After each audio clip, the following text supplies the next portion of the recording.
4 जून से जब से देश के सामने नीट एग्जाम के रिजल्ट्स आए हैं, प्री मेडिकल नीट एग्जाम के रिजल्ट्स आए हैं, तब से देश भर के युवाओं में भारी गुस्सा है, भारी रोष है। कई प्रकार की अनियमितताएं बाहर आई है नीट रिजल्ट्स को लेके, जो एक तो समझ से बिल्कुल परे हैं, लेकिन मुझे नहीं लगता कि देश के इतिहास में, देश के कॉम्पिटिटिव एग्जाम्स के इतिहास में इतनी बड़ी गड़बड़ियां बाहर आई हैं।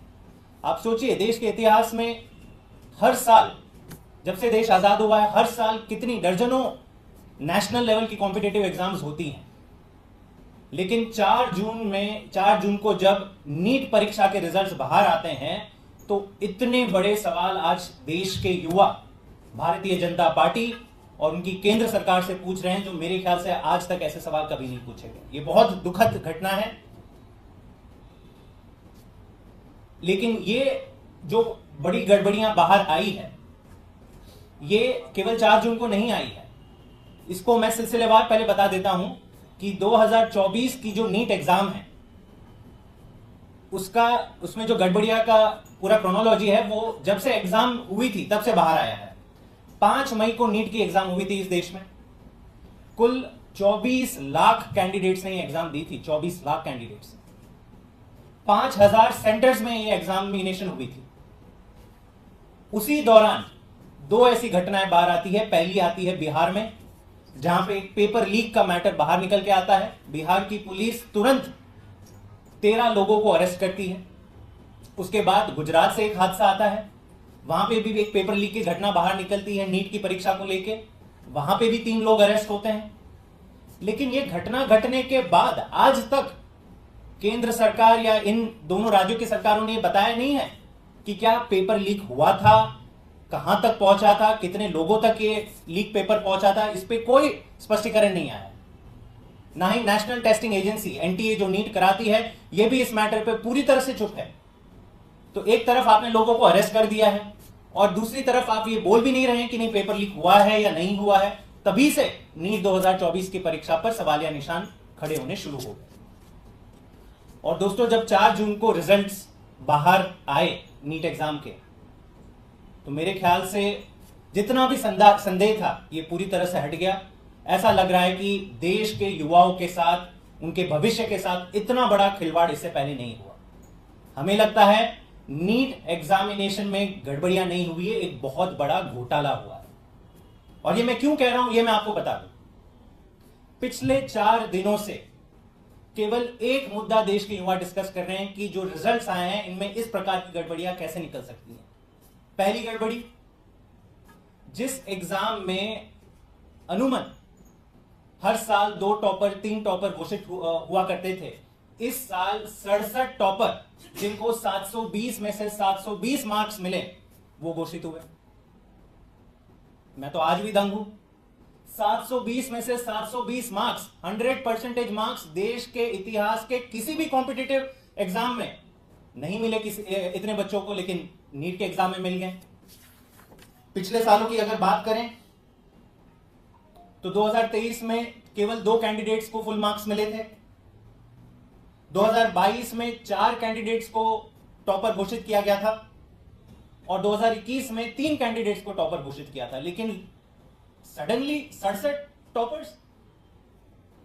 दूसरी बात, इसमें यह भी पता चलता है कि जो 67 टॉपर में से जो 6 टॉपर थे वो झज्जर हरियाणा के एक सेंटर से निकलते हैं। यह भी देश में पहली बार हो रहा है कि इतने सारे टॉपर्स बच्चे, जिस परीक्षा में 24 लाख कैंडिडेट्स ने अपियर किया, 5000 सेंटर्स में अपियर किया, 67 टॉपर निकलते हैं। लेकिन 6 टॉपर एक ही सेंटर से क्यों निकलते हैं? रिमेनिंग जितने टॉपर्स हैं, 61 टॉपर्स, वो सारे एक सेंटर से निकलते हैं, लेकिन 6 टॉपर हरियाणा के झज्जर सेंटर से निकलते हैं। और एक चीज बाहर निकल के आई पिछले 3 दिनों कि इस झज्जर हरियाणा के सेंटर में कई ऐसे छात्र हैं जो अपना होम स्टेट छोड़कर दूसरे स्टेट में झज्जर हरियाणा में एग्जाम देने के लिए जाते हैं। आप सबको पता होगा, इन बड़ी कॉम्पिटिटिव एग्जामिनेशन में हर छात्र, हर कैंडिडेट अपने घर से नियरेस्ट सेंटर प्रेफर करता है। कोई भी कैंडिडेट एक स्टेट से दूसरे स्टेट नहीं जाता एग्जाम देने के लिए, इसलिए 5,000 सेंटर खोले गए एग्जाम के लिए। लेकिन झज्जर हरियाणा में बाहर के स्टेट के कैंडिडेट्स आ जाते हैं और वहां से क्या कह रहे हैं कि केवल 6 टॉपर्स नहीं, टॉप 100 में से भी कई और छात्र हैं जो इस झज्जर हरियाणा के सेंटर से निकलते हैं। और चीजें निकल के आ रही है पिछले 3 दिनों में, ऐसा स्कोरिंग पैटर्न निकल के आ रहा है जो समझ से परे है। नीट एग्जामिनेशन में हर सवाल के 4 मार्क्स होते हैं, अगर आप गलत देते हो तो -1 होता है। लेकिन कई ऐसे छात्र हैं जिनको 719 मार्क्स मिले हैं, 718 मार्क्स मिले हैं, ऐसे ऐसे मार्क्स मिले जो मैथमेटिकल कैलकुलेशन में बैठते ही नहीं है। सारे वो कैंडिडेट जिन्होंने एग्जाम दी थी, परीक्षा दी थी, वो दंग है कि ऐसे कैसे मार्क्स कुछ बच्चों को मिल जाते हैं जो समझ के परे हैं।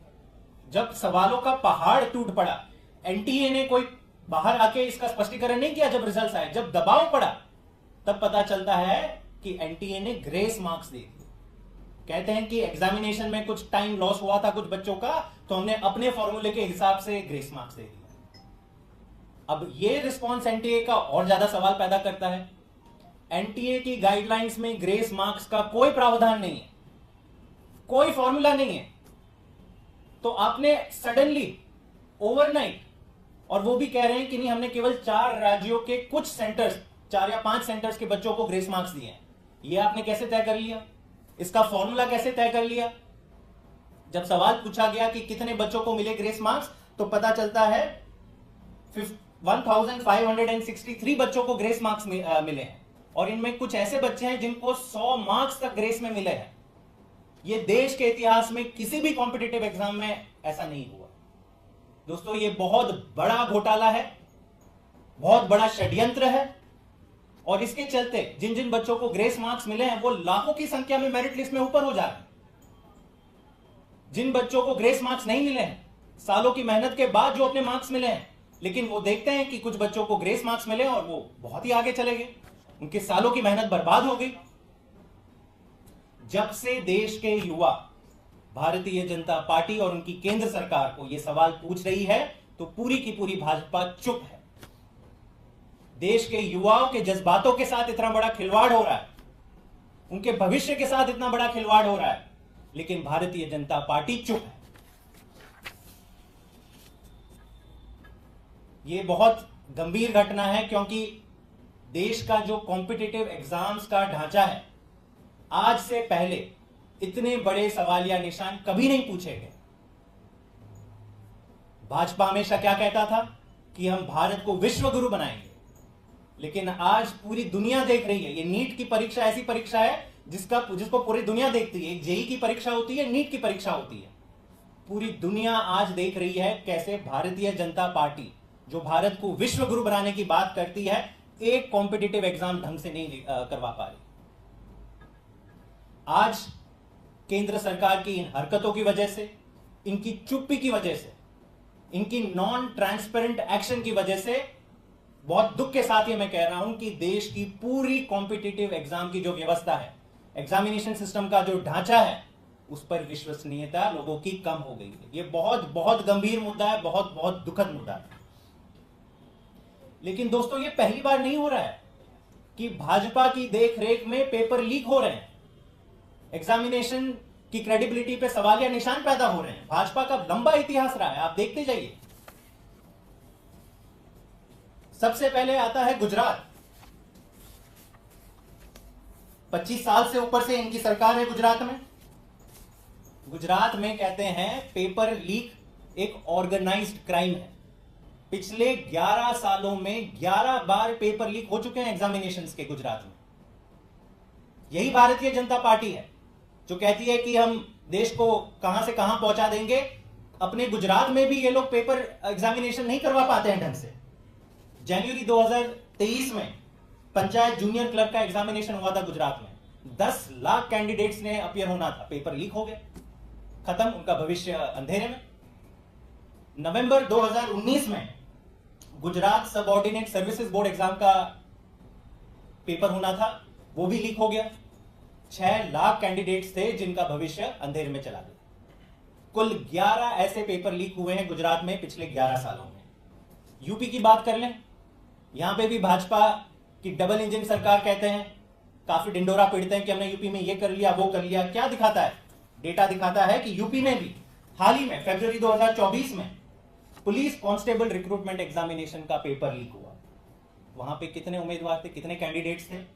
48 लाख नौजवान थे। सोचो उनके ऊपर क्या बीती होगी, उनके परिवारों के ऊपर क्या बीती होगी, जो सालों से ये आस लगाए बैठे थे कि हमारा बेटा हमारा बेटी एग्जाम की तैयारी कर रही है और जरूर उन्हें नौकरी मिलेगी। 2021 में भी उत्तर प्रदेश का टीचर एलिजिबिलिटी टेस्ट था, वो भी पेपर लीक हो गया। 21 लाख कैंडिडेट्स का भविष्य अंधेरे में चला गया। तो दोस्तों, भाजपा का ये इतिहास रहा है, इन्होंने कभी भी कॉम्पिटिटिव एग्जाम्स के पूरी व्यवस्था को मजबूत करने का तो काम छोड़ ही दो, इसको केवल और केवल कमजोर करने का काम किया है। और एक बड़ी चीज जो निकल के आ रही है, ये सारे जितने भी आरोप लग रहे हैं नीट एग्जाम के ऊपर, कि सारी अनियमितता भाजपा शासित राज्यों में मिल रही है। आप इस चीज पे गौर कीजिए। पेपर लीक का सबसे पहला मुद्दा कहां आता है? पटना से आता है। पटना में किसकी सरकार है? एनडीए की सरकार है, भाजपा की सरकार है। दूसरा आता है पेपर लीक का मुद्दा गुजरात से। गुजरात में तो एक इंडस्ट्री है ऑर्गेनाइज क्राइम की, हर साल ढेरों पेपर्स लीक होते हैं, तो नीट का भी पेपर लीक होना था, वहां पे भी भाजपा की सरकार है। हरियाणा के झज्जर सेंटर से जो सबसे बड़े सवाल वहां से पैदा हो रहे हैं, हरियाणा की सरकार किसके अंदर है? भाजपा के अंदर है। तो कहीं ना कहीं ये साफ होते हुए दिख रहा है कि ये कोई छोटा मोटा घोटाला नहीं है, छोटा मोटा स्कैम नहीं है, ये भाजपा द्वारा शासित सरकारों के कोऑपरेशन में या भाजपा के नेताओं के सांठगांठ से कुछ घोटाला होते हुए दिखाई दे रहा है।